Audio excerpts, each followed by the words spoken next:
Kok bisa seorang muslim menghormati Nabi, menghormati sahabat radhiyallahu anhum, mengatakan dakwah salafiyah membuka pintu terorisme? Kok bisa sampai begitu kalau nggak berangkat karena zair di hatinya?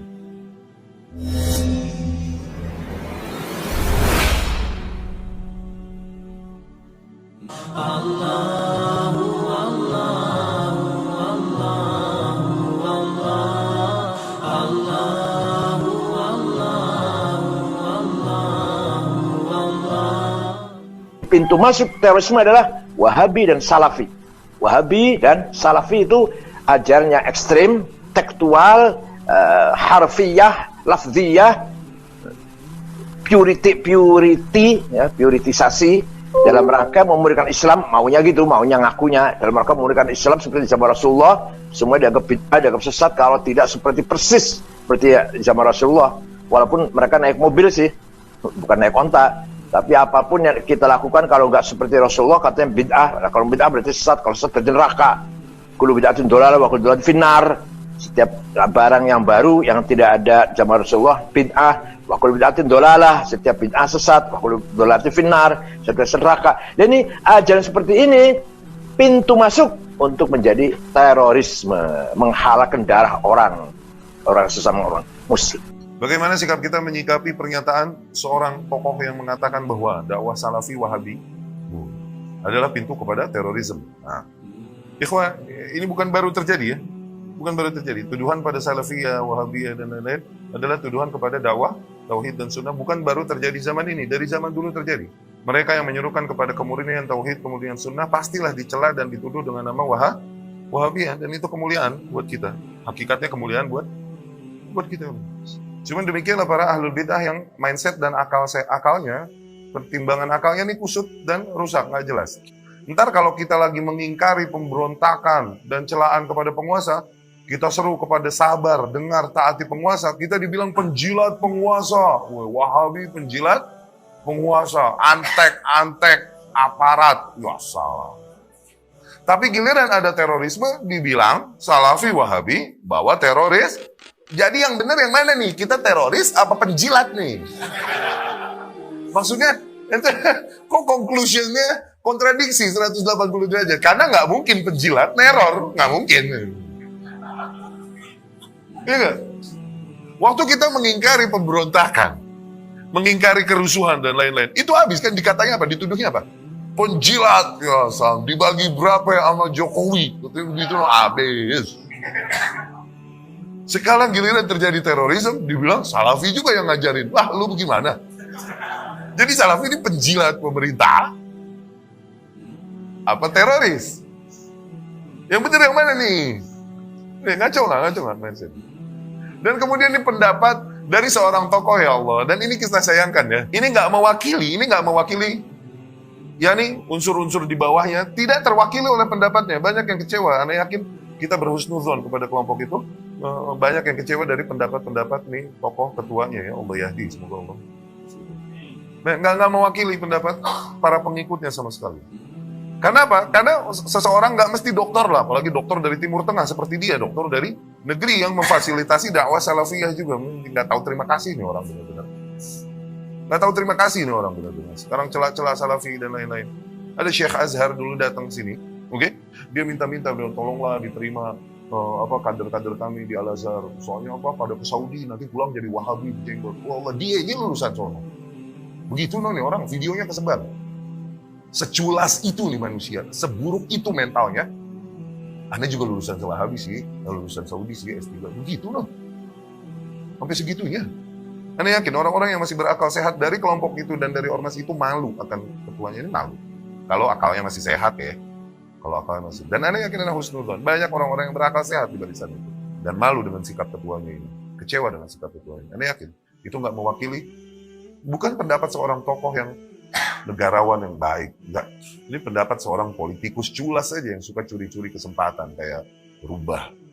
Ini pas lagi kejadian begini, kebenaran sikat dia salafi. Pas kejadian begini, sikat salafi. Ini berangkat dari kelemahannya dan keputusasaannya menghadapi dakwah salafiyah. Nggak bisa lagi membantah dengan dalil. Mati. Dan kemudian para pengikutnya pun lama-lama ikut ke dakwah salaf. Dakwah salaf terus berkembang dan berkembang, nambah banyak, nambah banyak. Nambah ditekan, nambah banyak pengikutnya. Demikian dakwah yang hak sejak zaman Rasul Sallallahu Alaihi Wasallam. Diazab kaum muslimin di Mekah 13 tahun. Apa berkurang pengikutnya? Enggak, nambah banyak, nambah banyak. Demikian yang terjadi di negeri ini. Dakwah salaf berkembang, berkembang, berkembang. Nah, yang masuk mengikuti dakwah salafiyah ini dari mana?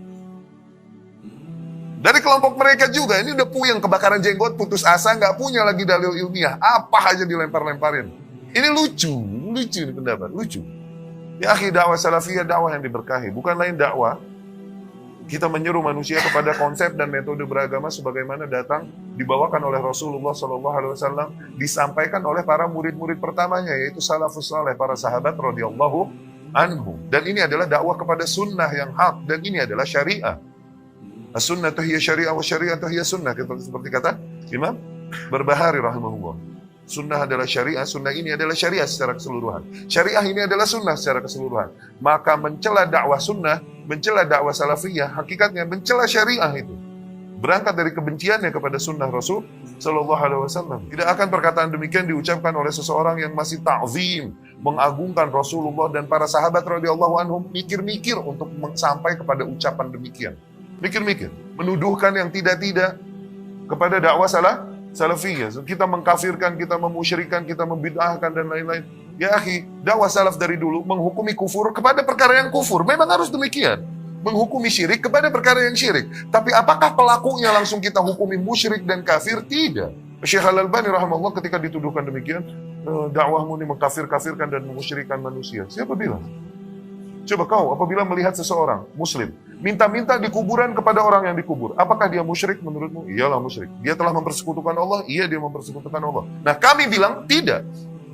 Kami bilang dia jahil yu'allam. No, dia orang yang jahil, perlu didirikan hujah, disampaikan ilmu. Dia yang langsung musyrikin. Yang menuduh salafi tukang kafir-kafirin dan musyrikin, mereka yang tukang musyrikin dan kafirin. Kita bilang muslim, awam. Tapi tidaklah yang syirik, kita bilang nggak syirik. Syirik. Kufur, nggak boleh. Bid'ah ya bid'ah. Cuman apakah semua pelaku kesyirikan kita hukumi musyrik? Sehingga dia murtad dan halal darahnya? Tidak. Apakah semua pelaku kekufuran kita hukumi kafir? Yang telah murtad dari agama dan kita halalkan darahnya begitu? Tidak. Ada mawani, ada penghalang-penghalang. Apakah semua pelaku bid'ah kita hukumi mereka ahli bid'ah yang kita mesti hajar? Tidak. Ada awam-awam yang kita hukumi jahil dan kita uzur dengan kejahilan dan lain-lain. Tapi yang syirik ya kita hukumi syirik, nggak boleh mundur. Jangan kita bilang ini nggak ada error dan masih berada di atas. Syirik. Bid'ah. Kufur. Bukan pelakunya yang kita hukumi, kita menghukumi amalan dan perkataan. Adapun orang sepertinya, ini yang mencela dakwah salafiyah kemarin. Mislu, orang kayak dia, la yu'zar bil jahal. Nggak layak kita kasih uzur dengan kejahilan. Ini mengatakan perkataan kufur, mencela dakwah salafiyah itu kufur ya akhi. Mencela syariah, mencela sunnah Rasul Sallallahu Alaihi Wasallam dan menampakkan hakikatnya kebencian pada para sahabat, ketidakridhaan kepada para sahabat radhiyallahu anhum dan apa yang mereka ajarkan. Sampai hati dia ngomong begitu itu menampakkan kebencian yang ada di dalam hatinya. Bukan baru sekarang, pencela-celaannya kepada sunnah dan bentuk syariah yang datang dari Allah melalui Rasulnya Sallallahu Alaihi Wasallam, mencela-cela janggut dan lain-lain. Bukan lain, janggut adalah perintah Rasulullah Sallallahu Alaihi Wasallam. Arhu al-liha, afu al-liha. Di dalam banyak hadis-hadis. Apabila memang ia segen menghormati Rasul Sallallahu Alaihi Wasallam, nggak mungkin dia mengatakan perkataan seperti yang dikatakannya, bahwa seseorang nambah panjang janggutnya, nambah bodoh atau semakna demikian. Nggak mungkin sampai hati lidahnya ngomong demikian. Nggak mungkin. Kalau emang dia ta'zim sama Rasul. Ini berangkat dari penyimpangan yang ada di dalam hati ini. Kita memberikan uzur pada kejahilan orang yang nggak tahu, kita kasih uzur. Tapi uzur pada kejahilan, qoyatnya, syaratnya diantara qoyat ikatannya nih, itu ayyakuna misluh mimma yu'zar bil jahal. Orang kayak dia mantas dikasih uzur kejahilan. Tuh mesti itu. Nah yang kayak dia nih, mantas gak dikasih uzur jahil? S3 di Saudi. Kalau yang kayak gitu kita masih kasih uzur kejahilan, bisa-bisa iblis alaihi la'natullah kita kasih uzur.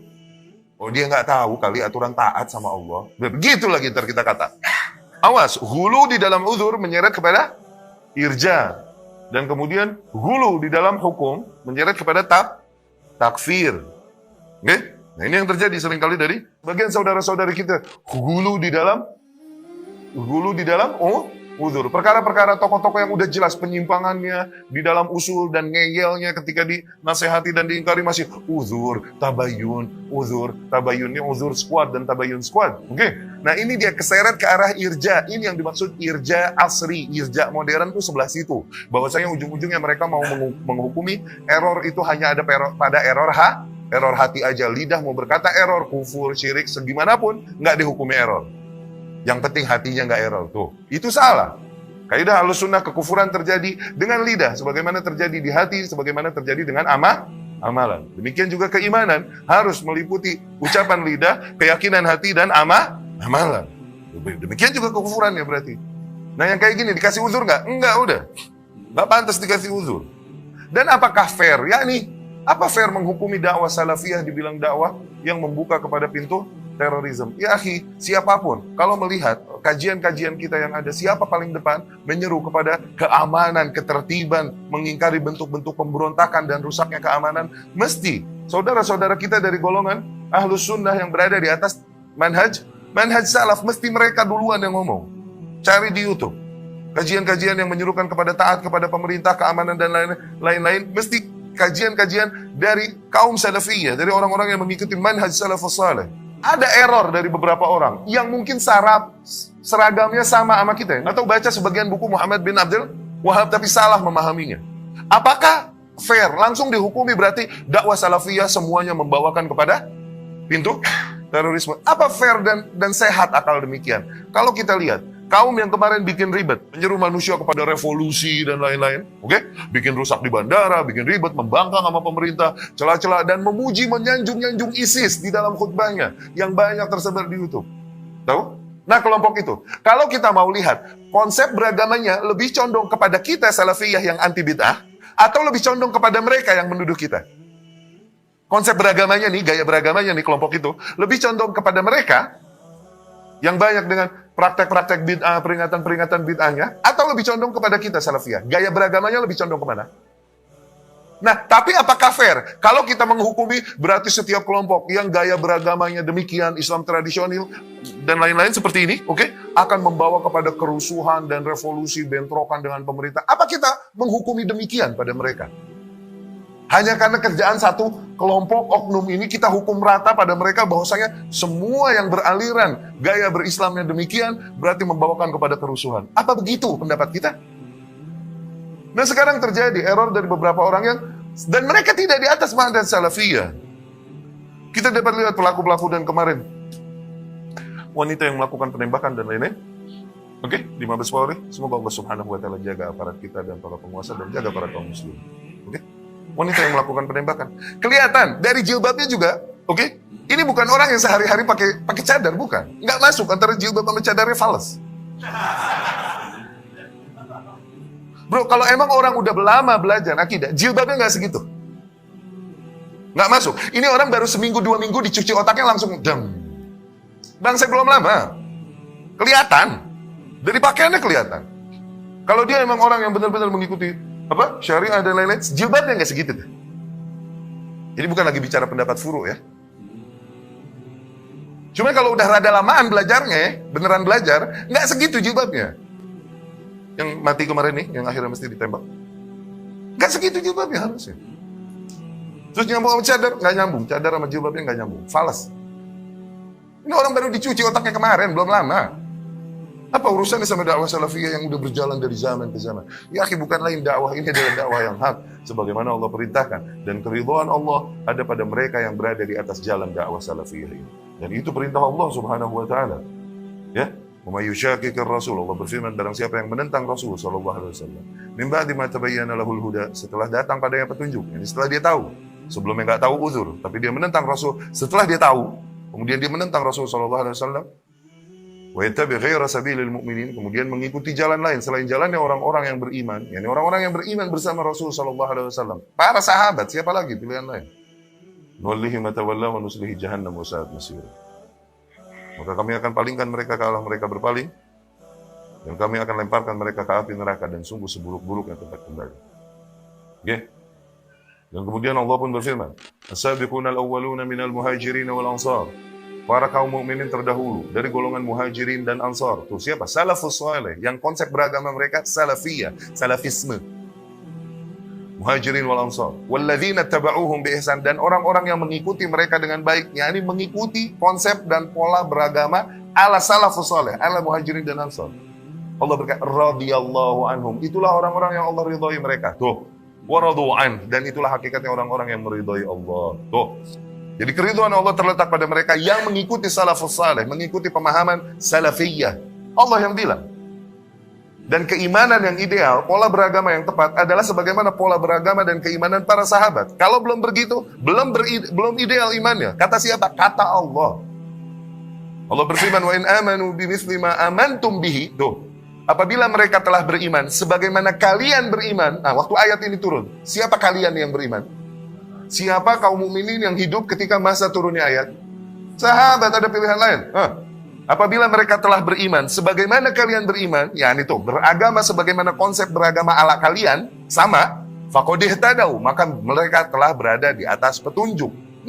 Petunjuk keimanan yang ideal itu sesuai dengan konsep beragama ala salafus saleh. Wa in tawallau, dan apabila mereka berpaling dari mana? Dari konsep keimanan ala kalian para sahabat itu.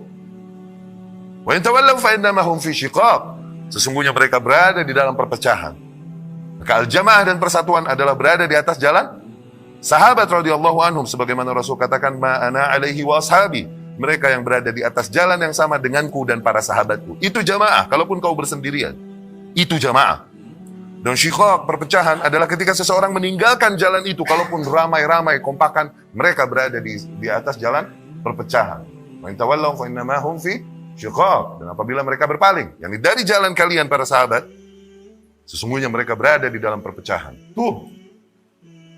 Kok bisa seorang muslim menghormati Nabi, menghormati sahabat radhiyallahu anhum, mengatakan dakwah salafiyah membuka pintu terorisme? Kok bisa sampai begitu kalau nggak berangkat karena zair di hatinya?